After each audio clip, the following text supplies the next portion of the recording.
নমস্কার বন্ধুরা, আশা করি সবাই ভালো আছেন, সুস্থ আছেন এবং সুন্দর আছেন। বন্ধুরা, দুনিয়াতে 4 ধরনের মানুষ আছে।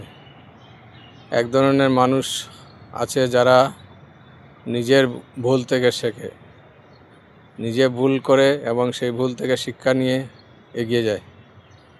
আরেক ধরনের মানুষ আছে অন্যের ভুল থেকে শেখে, অন্যের ভুল থেকে শিক্ষা নিয়ে নিজেকে শুধরায় এবং এগিয়ে যায়। আর তৃতীয় ধরনের মানুষ হচ্ছে যারা নিজের ভুল থেকেও শিখে, অন্যের ভুল থেকেও শিখে। তারা জীবনে খুব তাড়াতাড়ি উন্নতি করে। যারা নিজের ভুল থেকে শিখে এবং নিজের ভুল শুধরে এগিয়ে যায় তাদেরকে বুদ্ধিমান বা ইন্টেলিজেন্ট বলা হয়। যারা অন্যের ভুল থেকে শিখে তাদেরকে জ্ঞানী বলা হয়, বিজ্ঞ লোক। আর যারা নিজের ভুল এবং অন্যের ভুল দু জায়গার থেকেই শিখে জীবনে এগিয়ে যায় তাদেরকে বলা হয় মহাজ্ঞানী।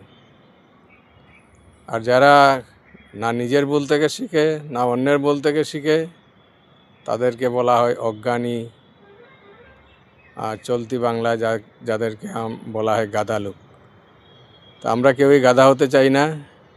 সুতরাং আমরা নিজের ভুল থেকেও যেমন শিখব, অন্যের ভুল থেকেও শিখব এবং মহাজ্ঞানীর মতো জ্ঞান অর্জন করে নিজের ভুলগুলোকে শুধরে জীবনে উন্নতির পথে এগিয়ে যাব। ধন্যবাদ।